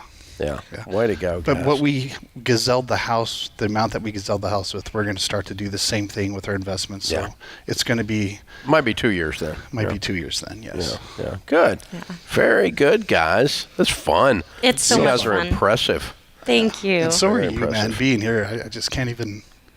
Emotional. It's like the previous debt-free screamers that were here, and they said it didn't really hit them till they walked in the building. Yeah. Same thing. I don't think I've been this excited since our wedding day. No. I mean, Oh, my gosh. Yes. Yeah. Wow. This is remarkable. Yeah, can you explain how that feels for the people who are, at the beginning, who are feeling the weight and the struggle of having debt? Can you explain just how good it feels to be standing there today? I'm doing everything I can to not break out in tears right now. You get to make different decisions with your life. You get to make different decisions as a couple when you don't have to worry about your money going towards other things and other people. When you don't owe other people, you just get to make different elevated decisions as a couple that you may not get to make otherwise. And so it's very freeing, and the world is your oyster. Amen. Well, you got $170,000 coming in and nobody on the hook. That's right. Nobody's owed a thing. You can do whatever you want to do now. That's right. Italy, you can do all kinds of stuff. Way to go, you guys. Very, very proud of you. You are very impressive. Yeah, as are you, sir. Honored to meet you. Honored to meet you. Good stuff. We got a copy of Baby Steps Millionaires for you, because that is the next chapter. And as we said, that's about 2 years off, probably, something like that. We've got another 1-year subscription to Financial Peace University. You can give that away, pay it forward to somebody. I'm sure you know somebody has been inspired by your story and needs to do what you've done. Same thing with the Total Money Makeover book we'll give you. We'll give you lots of stuff to give away. Excellent. So you can pass it along and celebrate this. And we're so proud of you guys. You're an amazing couple. Very well done. Yeah. Thank you so much. As are you, sir. Thank you very much. Very cool. Scott and Stephanie from North Carolina, $215,000 paid off. House and everything. Looking at weird people. They did this in 5 years, making $170. Count it down. Let's hear a debt-free scream. 3, 2, 1. We're debt-free!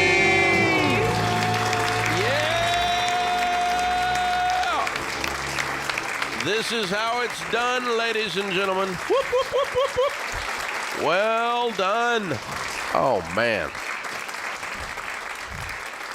It is emotional to work 5 years to get to do something and then get to do it. Yeah. That is emotional. Whew. And now to do the debt-free scream, but the debt-free scream really doesn't mean anything. It's what means something is the fact that you're there. And that it's the celebration of all the hard work, all the sacrifice, and by God, winning. Yes. Just winning. Ring the bell. Yeah, goodness, I almost teared up just watching them out there, just seeing all that emotion. It's like all their hard work, all their sacrifice, all the putting off things, for now so that they can be in this moment. It's just like, whew, you could just feel it. Pretty incredible. Beautiful family. Very, very well done, you guys. That's powerful stuff. So what do? You have to pay attention. And most people just don't. They've been paying attention for 5 years. Longer, really. He said it started back in 2011. They worked through their other debts. And so the typical baby steps millionaires that we have studied is debt-free house and everything in about 10.2 years. So there they are. Incredible. 2011 to now. That's about 11 years, right? So there we are. The typical is about 51 years old. They're a little younger than that. So they're pretty typical on where they are. They're not quite a millionaire, though. So, but they'll be there before they're 50. And it just can be done. It can be done. Don't let people tell you that the government's going to do it for you. They're not. They're stupid. Don't let people tell you that your company that you work for is going to do it for you. They're not. They're stupid. You're in control of your life. Thank God you're in control of your life. You're the best shot you have at winning in your life. You get to decide. You're in control. Yes, there's things outside of your control. There's crazy people out there. There's people that don't behave the way they're supposed to behave. There's all kinds of things you run into. That's part of the equation. But you're in control of you. And whether 10 years from now you're winning or not is 98% in your control. It's up to you. So are you going to do it or not? Are you going to do it or not? This is The Ramsey Show.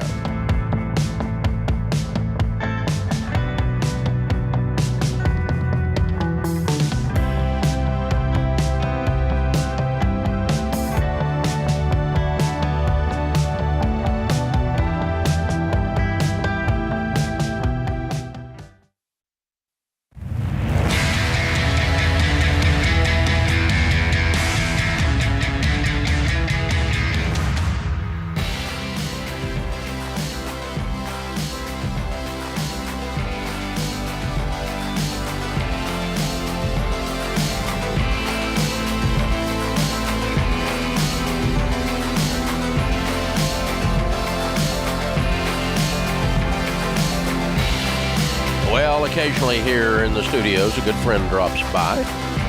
Senator Marsha Blackburn has been a good personal friend. She and Chuck are friends of Sharon and I for, 25, almost 30 years now. I can't something believe like that. It. We're getting old. Long before you were a senator, yeah. And long before there were 3 people listening to this radio show. So there's only in Tennessee back in those days, but a lot of water under the bridge. And I don't want to take a bunch of time going down memory lane or anything. I want to get straight to it. You guys, you and Rick Scott and a couple of other senators have put forth a bill, and you told me you wanted to come by and talk about it to stop the spending in the middle of inflation. Spending while we're in inflation just doesn't make sense mathematically. You're right about that, because what are we doing? We're borrowing money from China to spend on programs that are going to outlive their usefulness by the time our kids and grandkids have to pay the bill. So it doesn't make any sense. So my legislation is very simple. It says that during times of high inflation, which is defined in statute as 4% or greater, during those times of high inflation, if you want to pass a spending bill, you have to do it with a 2/3 majority. That makes sense. That means that whatever you're going to spend money on, then 2/3 of the members of the Senate and the House have to agree that this is a worthy endeavor and good use of the taxpayer dollar, because it's not Congress's money, the president's money, the bureaucracy's money. It is the people's money. Yeah. And the problem is, if you're going to spend money to stimulate an economy where there's already a shortage of things causing prices to increase, that's right. You're going to make it worse. Too much money chasing too few goods. You're going to make it worse. That's right. It's exactly the wrong time. It seems to me you don't have to be a politician, left or right, and you don't really have to even, you certainly don't have to be an economist. You just kind of have to have some basic common sense. That's right.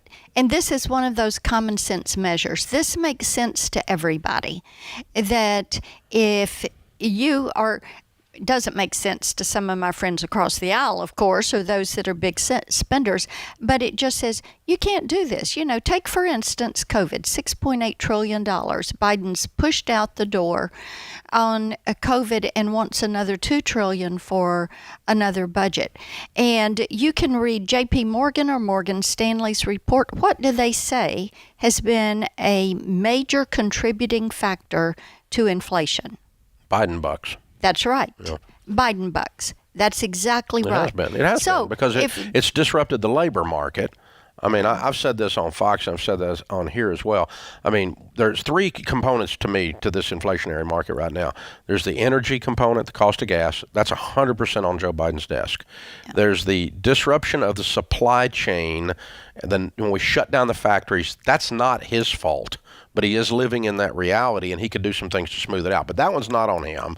And then there's the disruption of the labor market, which is about 75% on him. That's right. Because he screwed the labor market up, which, you know, by the way, that loaf of bread going up, the reason it went up is we pay a guy $30 an hour to put that loaf of bread on the shelves now.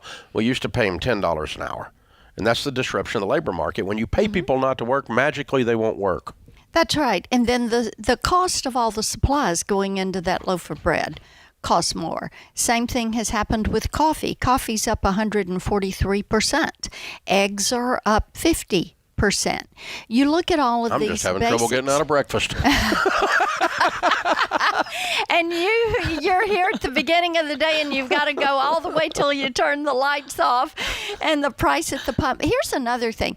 If Biden wanted to really do something to help our European allies and to help with inflation, start the energy market back up. Yeah, he has turn passed, the faucet back on. That's right. He has put 69 regulations on the books, major regulations, since he took office. Most of those are aimed at the energy market.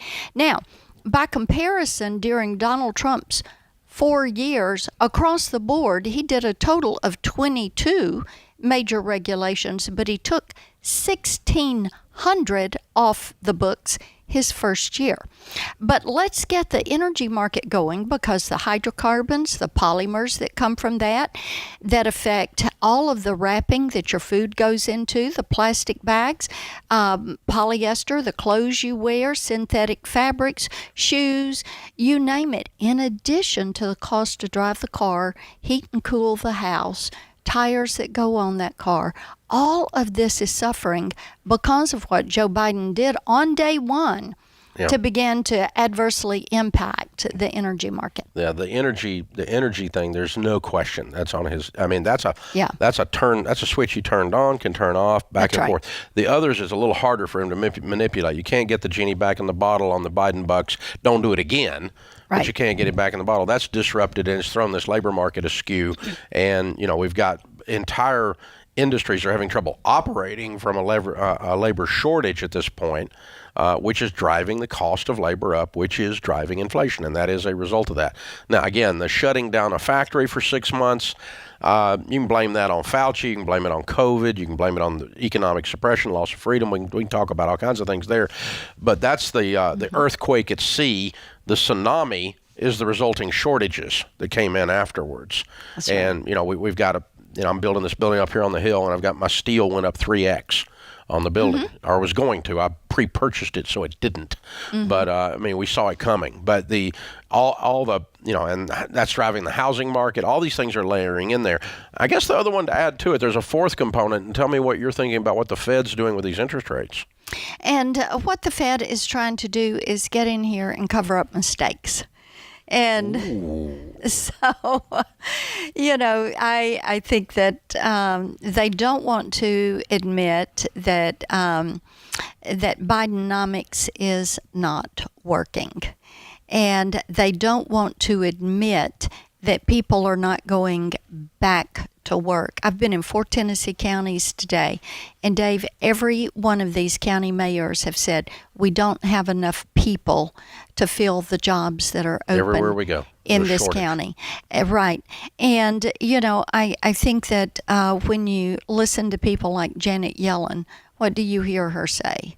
That the economy is doing great and they've created all these jobs. No, people are going back to the jobs that they had and that they left during COVID. And they haven't created all these new jobs. So the economy's not expanding. That's the only way you could have new jobs. That's right. We have a recession, a contraction of the economy. It appears we're going to have a second quarter of a contraction, and it's not the boogeyman. The recession's Right, coming. it'll It's be not two- that. two but it's quarters two in a row. consecutive quarters. Right. It does appear we're going to have a recession. Maybe light, and it may be just those 2 quarters. But we're pretty much going to be down again on GDP. I think it's what all the indicators I'm reading are. So, but that does not indicate new jobs. That does not indicate a booming economy. It's a shrinking economy, a contract. That's the very meaning of the word recession. Yeah, you're right. And, it's just, as you said, simple economics. When you have too much money in pursuit of too few goods, what's going to happen? The price goes up. I can't let you go without 30 seconds on student loan forgiveness. We hate the idea around here while we're still making the loans. Do you see any future where we quit making those loans? I have said repeatedly that one of the big mistakes that Obama made was federalizing student loans and bringing it all in-house, taking it away from your local community bank, because the rate doubled, the interest rate doubled, the complexity, the invasion of privacy. The federal government needs to be out of the student loan business. Any chance that gets through the Senate ever? I would hope so. A new day's coming. Well, there's going to be a lot of stuff happening after fall, I suspect. Senator Marsha Blackburn, Senator of Tennessee, First Lady Senator of Tennessee. Our honor to call you friend, and honor to have you as our senator. Thanks for stopping by. Good to be here. Thank you.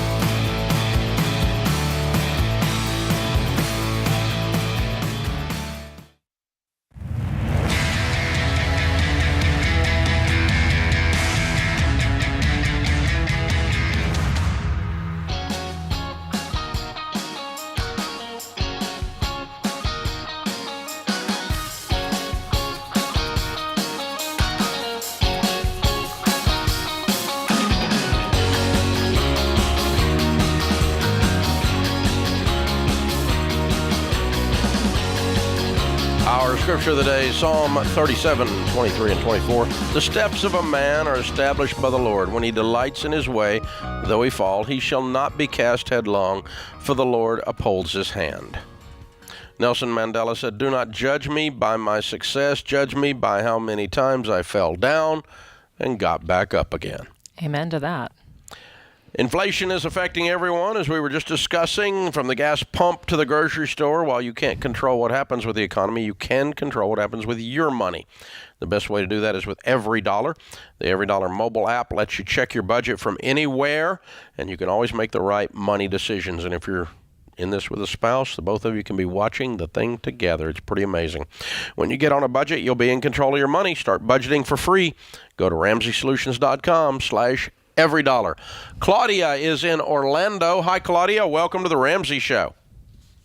Hi, thank you so much for having me. Sure. What's up? All right, so my husband and I are on baby step number 2, and we're planning on relocating within the next year. We're debating if we should sell our house now while the market is high and rent until we decide where we're moving to, or wait until we're ready to move but risk the price of the house dipping. If we sell now, we could make enough profit to pay off our debt, build an emergency fund, and have the 20% down payment for our next home. But rents are around $500 You think you're going to move in the next 12 months? Yes, we will. Okay. No, you don't need to worry about the price of the house dipping. It's not going to dip in 12 months. Okay, so you think that we should stay in the house and then just wait until we're ready to move? Yeah, it might slow down and be a little bit more difficult to sell, but the price, the value will not go down. All right. So, no, All I right, wouldn't. well, thank you so That's much. my prediction. Now, that's worth every dollar you paid for it, right? You know, economists and weather forecasters are the only ones that can be wrong most of the time and keep their job, right? So Yes, I'm not either one. I'm not either one, but I did look at the weather app earlier, and so no, I honestly, I mean, I've been doing real estate for 40 years, and I've watched it a lot. The number of times that real estate prices went down in my lifetime is once. And that was 2008. They've not gone down. Okay. Now, in certain neighborhoods, they might go down, but that's a neighborhood problem. It's not an economy problem. Okay. Now, what is going to happen is interest rates continue to go up, and as some of these supply chain and inflationary things smooth out, probably the rate of price increase on houses is going to slow.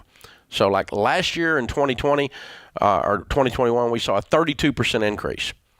In 22, we're projecting a 7% increase in house prices.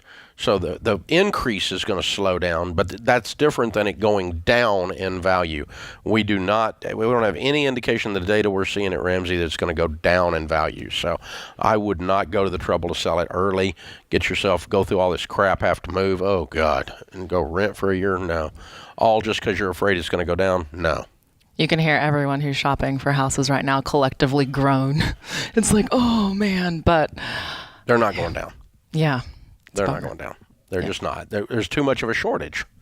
We still have way too many buyers chasing too few sellers right now. It's still that. And that's not going to subside completely in 1 year and go the other direction. I mean, what would have to happen for house prices to go down? Have to have a complete inverse of where you are right now. Had to be 10 houses for sale for every buyer instead of 10 buyers for every seller.